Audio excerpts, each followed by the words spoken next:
Price action trading सीखने के बाद मैं एक कंसिस्टेंटली प्रॉफिटेबल ट्रेडर बन गया। और इसीलिए इस वीडियो में मैं आपको एक ऐसा 3 चरणीय प्रक्रिया बताने वाला हूं जिससे प्राइस एक्शन ट्रेडिंग, जो शुरू में बहुत मुश्किल और कॉम्प्लिकेटेड लगती है, उतनी ही आसान बन जाएगी जितना लूडो खेलना। तो सबसे पहले, प्राइस एक्शन ट्रेडिंग आखिर है क्या? ये एक ऐसी ट्रेडिंग स्ट्रेटजी है जिसमें हम किसी भी इंडिकेटर का इस्तेमाल नहीं करते, बल्कि सिर्फ प्राइस मूवमेंट को एनालाइज करके ट्रेड करते हैं। इसका मतलब है कि हम मार्केट में प्रॉफिटेबल ट्रेड सेटअप्स को ढूंढने के लिए सपोर्ट और resistance, candlestick patterns, trend lines, supply और डिमांड जोन्स, चार्ट पैटर्न्स जैसी चीजों का इस्तेमाल करते हैं। इन सभी टूल्स का सही कॉम्बिनेशन हमें यह समझने में मदद करता है कि कहां पर बाय करना है और कहां पर सेल। सबसे पहला स्टेप है ट्रेंड और मार्केट स्ट्रक्चर को आइडेंटिफाई करना। उदाहरण के लिए, अगर हम AUD/USD चार्ट को देखें तो यहां प्राइस लगातार लोअर हाइज और लोअर लोज बना रहा है, जो ये दिखाता है कि मार्केट डाउन ट्रेंड में है। जब मार्केट डाउन ट्रेंड में होता है तो हमें सिर्फ सेल की अपॉर्चुनिटीज को ढूंढना चाहिए, क्योंकि हमेशा ट्रेंड के साथ ट्रेड करना ही सबसे सेफ और प्रॉफिटेबल तरीका होता है। अगर आप ट्रेंड के खिलाफ ट्रेड करते हैं तो आपको कभी भी एक बड़ा लॉस झेलना पड़ सकता है, क्योंकि मार्केट आपको वाइप आउट कर सकता है। ट्रेंड को आइडेंटिफाई करने के बाद हमें मार्केट स्ट्रक्चर को भी समझना जरूरी होता है। स्ट्रक्चर का मतलब होता है कि मार्केट किस तरीके से मूव कर रहा है, कहां पर बायर्स और सेलर्स एक्टिव हैं और कहां पर प्राइस रिएक्शन दे सकता है। यही स्ट्रक्चर हमें सही एंट्री और एग्जिट पॉइंट्स ढूंढने में मदद करता है। अब हम यहां एक की लेवल ड्रॉ कर सकते हैं, क्योंकि ये इस डाउन ट्रेंड का प्रीवियस लो है, और अगर हम चार्ट के लेफ्ट साइड को देखें तो ये एक स्ट्रॉन्ग सपोर्ट लेवल भी है। इस समय प्राइस ने इस छोटे सपोर्ट लेवल को तोड़ दिया है और वापस ऊपर आकर इस सपोर्ट लेवल को रीटेस्ट कर रहा है। यही हमें अपने अगले स्टेप तक ले जाता है। अब दूसरा स्टेप है प्रिपेयर और प्रेडिक्ट करना। इस समय हम देख सकते हैं कि प्राइस इस की सपोर्ट लेवल को रीटेस्ट कर रहा है, लेकिन अभी हम यहां एंट्री नहीं ले सकते, क्योंकि हमें यह नहीं पता कि प्राइस यहां से बाय की तरफ जाएगा या सेल की तरफ।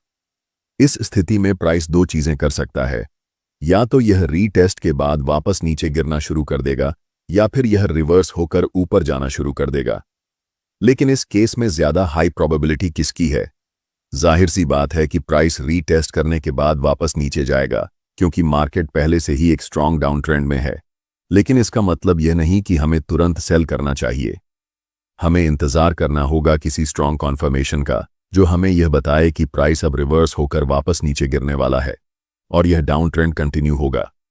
यह कॉन्फर्मेशन किसी कैंडलस्टिक पैटर्न या चार्ट पैटर्न के रूप में मिल सकता है। इस समय हमें कोई ऐसा क्लियर साइन नहीं मिला है, इसलिए हमें वेट करना होगा। यही वजह है कि इस स्टेज को प्रिपेयर और प्रिडिक्ट कहा जाता है, क्योंकि यहां हम सिर्फ एक बड़े मूव की तैयारी कर रहे होते हैं। अब हम देख सकते हैं कि प्राइस इस की लेवल को ऑफिशियली रीटेस्ट कर चुका है और इस लेवल पर एक डोजी कैंडलस्टिक बन चुकी है। जिन लोगों को डोजी के बारे में नहीं पता, उन्हें बता दूं कि डोजी एक ऐसा कैंडलस्टिक पैटर्न होता है जो मार्केट में इंडिसिजन दिखाता है, यानी मार्केट डिसाइड नहीं कर पा रहा कि अब प्राइस ऊपर जाएगा या नीचे। इस समय प्राइस एक छोटे से अप ट्रेंड यानी मिनी रिट्रेसमेंट में था, और जब हमें इस तरह की डोजी दिखती है तो इसका मतलब होता है कि मार्केट अब रिवर्स करने वाला है, यानी अब प्राइस फिर से नीचे गिरना शुरू करेगा और डाउन ट्रेंड कंटिन्यू होगा। तो जब भी आपको किसी की लेवल पर डोजी दिखाई देती है तो इसका मतलब होता है कि मार्केट अब रिवर्स होने वाला है और ट्रेंड चेंज होने वाला है। लेकिन फिर भी हम यहां तुरंत सेल नहीं करेंगे। मैं चाहता हूं कि मुझे कोई स्ट्रॉन्ग कॉन्फर्मेशन मिले, जैसे कि बेरिश इंगल्फिंग कैंडलस्टिक, यानी एक बड़ी रेड कैंडलस्टिक जो यह दिखाए कि प्राइस इस लेवल को रिजेक्ट कर रहा है और अब वापस नीचे गिरने वाला है। यही वह जगह होगी जहां हमें ट्रेड में एंट्री लेनी चाहिए। तो हम अभी भी वेट करेंगे, इंतजार करेंगे कि कोई स्ट्रॉन्ग सिग्नल मिले। और देखो, बूम! अब हमें एक बड़ी बेरिश इंगल्फिंग कैंडलस्टिक दिख रही है, एक बड़ी मोटी रेड कैंडलस्टिक जो एकदम क्लियर सिग्नल दे रही है कि यहां सेल करना चाहिए। इस की लेवल पर यह कैंडलस्टिक बनने का मतलब है कि प्राइस ने इस लेवल को रिजेक्ट कर दिया है, यानी सेलर्स मार्केट में एक्टिव हो गए हैं और सेलिंग प्रेशर बहुत ज्यादा है। लेकिन अभी हम 4 घंटे के समय फ्रेम पर हैं। अगर मुझे इस ट्रेड में एंट्री लेनी होगी तो मैं 1 घंटे के टाइम फ्रेम पर जाऊंगा। जब हम 1 घंटे के टाइम फ्रेम पर जाते हैं तो हमें दिखता है कि प्राइस ने इस लेवल को एक बार नहीं बल्कि 3 बार रिजेक्ट किया है। पहली बार यहां, दूसरी बार यहां और तीसरी बार यहां। तीसरी बार प्राइस इस लेवल को तोड़ नहीं पाया और ऊपर नहीं जा सका। इसका मतलब क्या हुआ? इसका मतलब यह हुआ कि अब प्राइस गिरने वाला है और इस डाउन ट्रेंड को कंटिन्यू करेगा। अब हमने देखा कि प्राइस ने की लेवल पर एक बेरिश इनगल्फिंग कैंडलस्टिक बनाई है, जो यह दिखाती है कि यहां पर सेलर्स मार्केट में हावी हो गए हैं। यही वह जगह है जहां मैं अपनी सेल पोजीशन लूंगा। यही हमारा तीसरा और आखिरी स्टेप है, ट्रेड में एंट्री लेना। इस समय हमें बिना किसी डाउट के एक्शन लेना है और कॉन्फिडेंट होकर ट्रेड में एंट्री करनी है। मैं यहां सेल पोजीशन लूंगा और अपना स्टॉप लॉस इस की लेवल के ऊपर रखूंगा। ऐसा क्यों? क्योंकि ट्रेडिंग में मार्केट स्ट्रक्चर को समझना बहुत जरूरी होता है।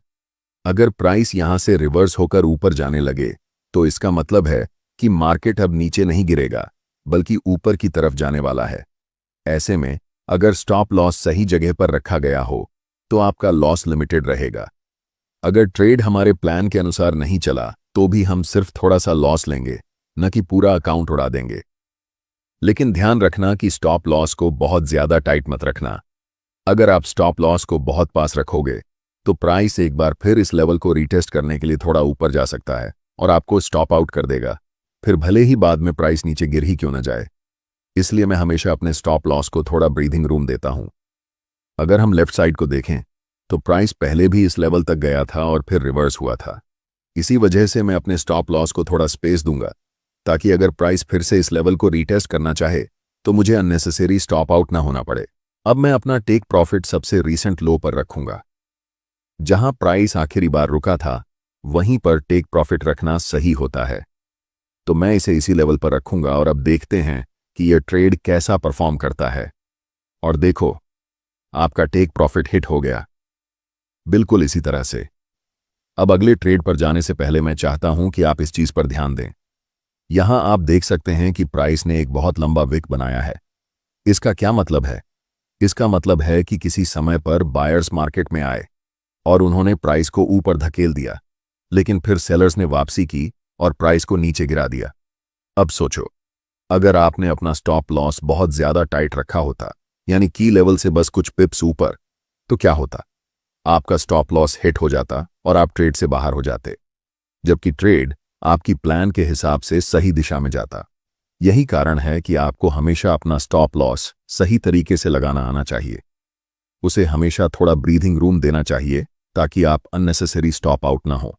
अब एक और एग्जाम्पल देखो। इस समय प्राइस एक मेजर की लेवल पर है। मैंने इस लेवल को क्यों मार्क किया? अगर आप लेफ्ट की तरफ देखें तो इसी एरिया के आसपास प्राइस ने कई बार रिवर्स किया है। इसका मतलब यह है कि यह एक बहुत स्ट्रांग सपोर्ट एरिया है जिसे प्राइस कई बार तोड़ने में नाकाम रहा है, और अभी प्राइस बिल्कुल इसी लेवल पर है। अब पहला स्टेप क्या होगा? पहला स्टेप है ट्रेंड को आइडेंटिफाई करना। इस समय अगर आप देखो तो प्राइस लोअर हाइज और लोअर लोज बना रहा था। इसका मतलब यह है कि प्राइस डाउन ट्रेंड में था, लेकिन अभी हम एक बहुत स्ट्रांग सपोर्ट लेवल पर हैं और यहां से प्राइस के रिवर्स होने और ऊपर जाने की अच्छी संभावना है। लेकिन मैं चाहता हूं कि आप इस चीज पर ध्यान दें। प्राइस लगातार लोअर हाइज और लोअर लोज बना रहा था, लेकिन अब सवाल यह है कि रीसेंट लोअर लो कहां है? रुको, यहां कोई लोअर लो बना ही नहीं। देखो, प्राइस ने इस एरिया पर रिवर्स किया और नीचे आकर एक नया हायर लो बनाया है। अगर प्राइस को डाउन ट्रेंड जारी रखना होता तो वह इस लेवल को तोड़ता, वापस ऊपर आता, इस एरिया को रीटेस्ट करता और फिर नीचे गिरकर नया लोअर लो बनाता। लेकिन ऐसा नहीं हुआ। इसके बजाय प्राइस ने इस एरिया पर रिवर्स किया और एक नया हायर लो बनाया। अब देखो, ये जो नया लो बना है ये पिछले लो से ऊंचा है। ये साफ दिखा रहा है कि मार्केट स्ट्रक्चर चेंज हो रहा है और अब अप ट्रेंड शुरू हो सकता है। अभी जो हो रहा है ये पहला संकेत है कि शायद मार्केट एक डाउन ट्रेंड से अप ट्रेंड में रिवर्स करने वाला है। इसका मतलब ये हो सकता है कि हमें अब बाइंग अपॉर्चुनिटी ढूंढनी चाहिए। अब हम अपने दूसरे स्टेप पर आते हैं, जो है प्रिपेयर और प्रिडिक्ट। यहां पर प्राइस ने एक नया हायर लो बनाया है, जो यह दर्शाता है कि मार्केट रिवर्स होने वाला है। अब दूसरा संकेत क्या है? यह है बुलिश इनगल्फिंग कैंडलस्टिक। इस कैंडलस्टिक को ध्यान से देखो। यह एक बड़ी और मजबूत ग्रीन कैंडलस्टिक है जो दिखा रही है कि मार्केट में बायर्स की ताकत काफी ज्यादा है। जब इस तरह की कैंडलस्टिक बनती है तो इसका मतलब होता है कि बाइंग प्रेशर बढ़ रहा है। इसी वजह से यह हमारे लिए एक अच्छा एंट्री पॉइंट हो सकता है। इसलिए मैं यहां बाय पोजीशन में एंटर करूंगा और अपना स्टॉप लॉस पिछले हायर लो से कुछ पिप्स नीचे रखूंगा। अब टेक प्रॉफिट कहां रखना चाहिए? हमेशा लेफ्ट की तरफ देखो और देखो कि प्राइस आखिरी बार कहां रुका था। जब मैंने लेफ्ट की तरफ देखा तो मुझे एक बहुत स्ट्रॉन्ग रेजिस्टेंस एरिया दिखा। जब भी प्राइस इस लेवल पर पहुंचा उसने बार बार रिवर्सल लिया, जिससे यह एक बहुत मजबूत रेजिस्टेंस बन गया। इसलिए मैं अपना टेक प्रॉफिट इसी रेजिस्टेंस लेवल पर रखूंगा। अब देखते हैं कि यह ट्रेड कैसा परफॉर्म करता है।